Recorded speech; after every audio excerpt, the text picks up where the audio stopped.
one benefit to getting in a car crash and watching your little sister die. You get a lot of free stuff.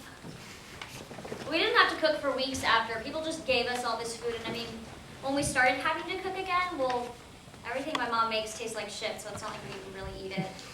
My dad and I eat chocolate donuts and drink Sprite now mostly.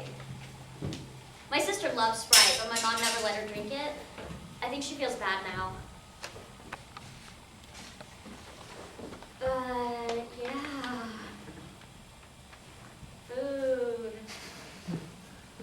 And I got a lot of jewelry. I don't know why. I mean, you think when someone dies, you think you just get a lot of hugs and I'm sorries, but no. It was like, oh, hey, Hallie, here's a necklace for your sorrow. And some earrings, too.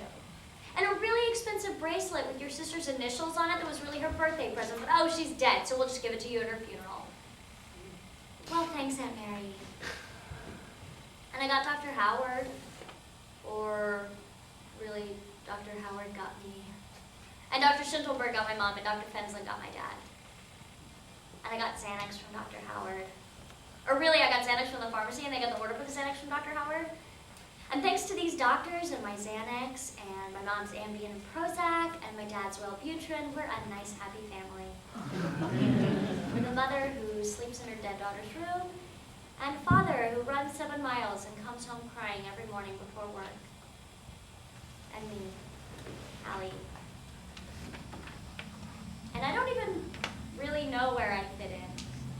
I'm like that random piece of the puzzle that's under the couch, missing from the others, missing from the whole completed puzzle, which technically isn't complete because it's missing me. And you hate that puzzle piece. It annoys you and gets under your skin, and you can't really stand to look at the puzzle after a while because of that tiny little hole in the middle. All of your attention goes to that empty spot. An empty hole. But I don't really think I'm empty. I mean, there's a part of me that's still in here, I think.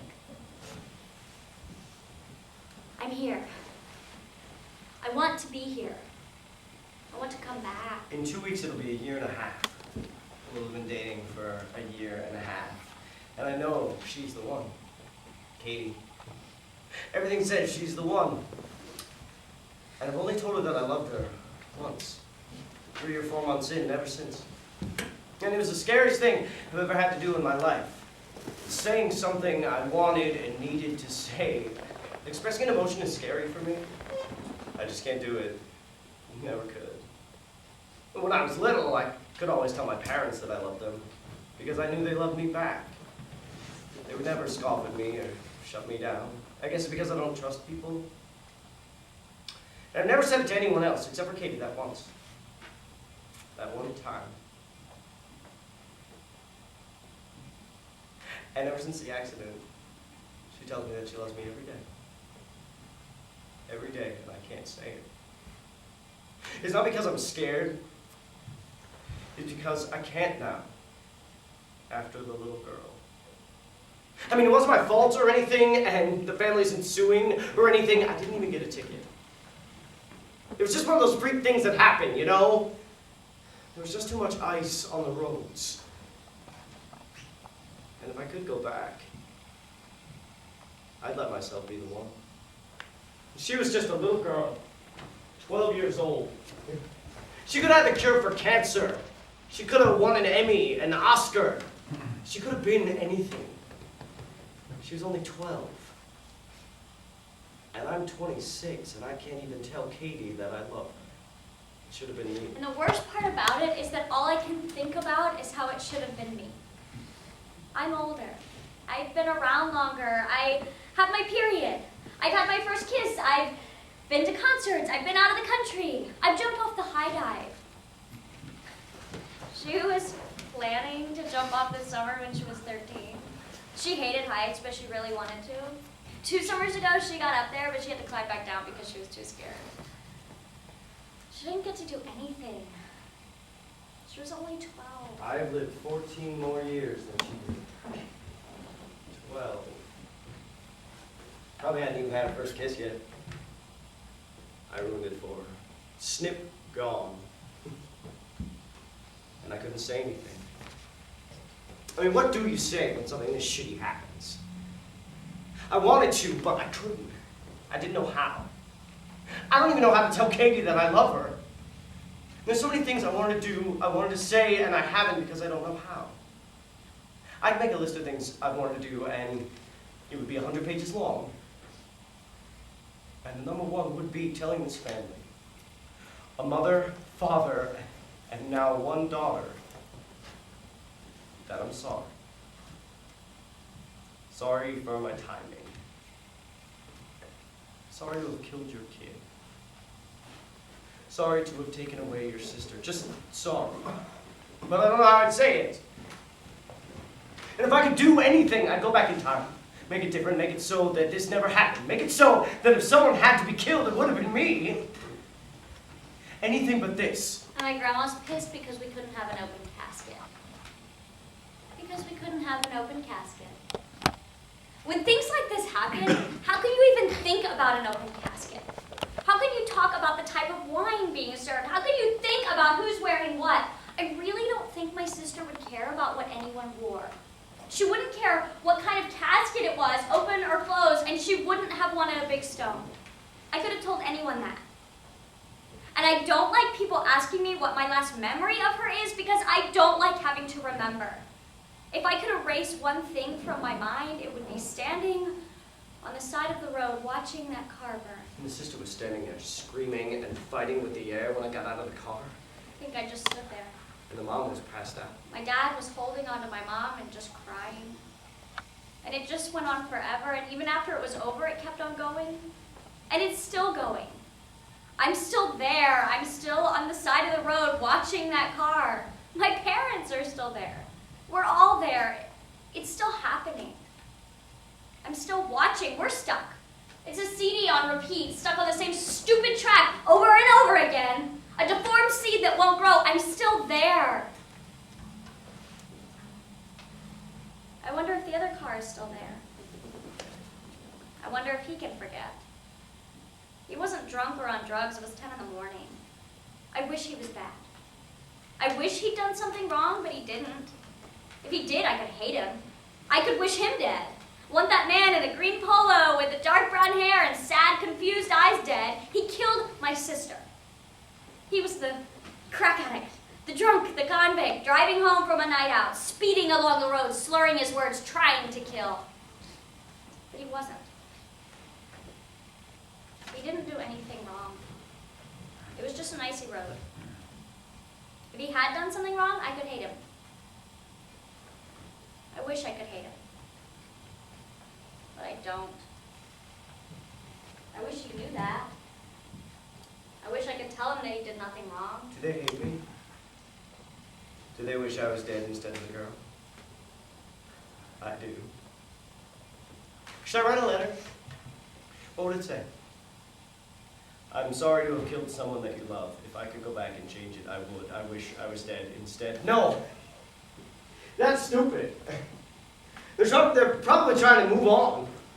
I drag them back to that moment, that standing by the car moment. It's been going on forever. I'm still there. I wonder if they are. And if I saw them. If I ran into them at the grocery store, at the movies, at a restaurant, at a gas station, all together, the whole family, just missing one. I want to say to them that I'm sorry. I'm sorry. I'm so sorry. But I don't know how to say it, and I know that I don't know how to say it, but I need to say it. I don't hate you. I wish I did, but I don't. I don't know how. I wish it was me. I mean, it should have been me. If it had to be someone, it should have been me. But I don't wish it was you. I wished it was you, but I don't. I can't. It should have been me. I'm older. It makes more sense. It should have been me. And if I could go back, I'd let myself be the one. I'd make it so that I was the one that was killed. Or, no. I would have left earlier. I would have left later.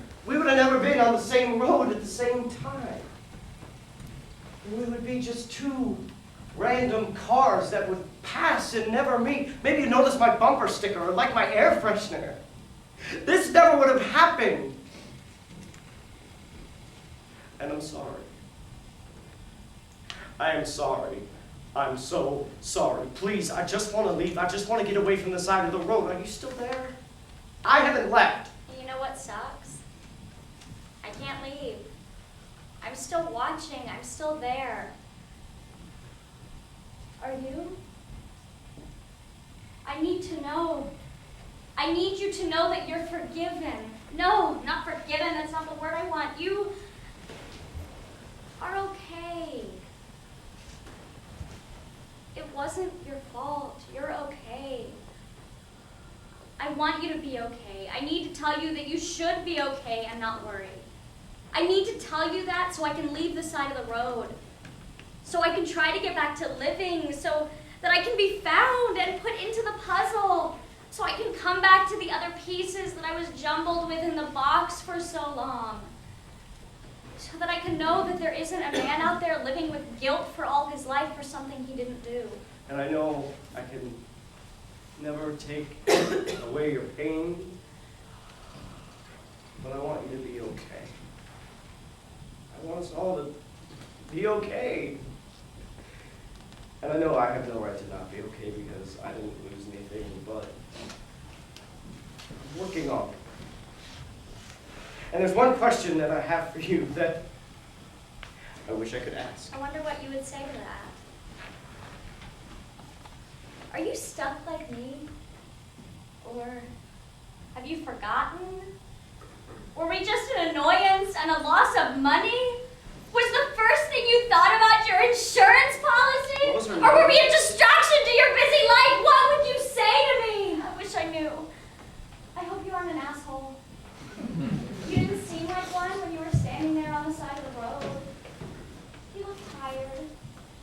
She would have liked your shirt. Green was her favorite color. My sister. After trying to apologize, that's what I would ask. Please, just one thing. What was her name? Miranda. My sister. I need her to be remembered. No one talks about her anymore. I don't want her to be erased. She wanted to paint her room green. I should still do that. She loved green. Do you know why I would ask? Oh, that's because there's a few things that I need to do. I need to tell you this. I need to tell Katie that I love her. I need to somehow put love back into the world because I've taken it away from your family. I need to get married and have a baby girl. And I will name my daughter your sister's name. And I will love her. I will not replace her, but I will feel your love for your sister, and I will give my love, and I will learn how to love, and how to apologize, and how to feel. My sister, Miranda. I wish I could tell you her name and how she would have loved your green shirt.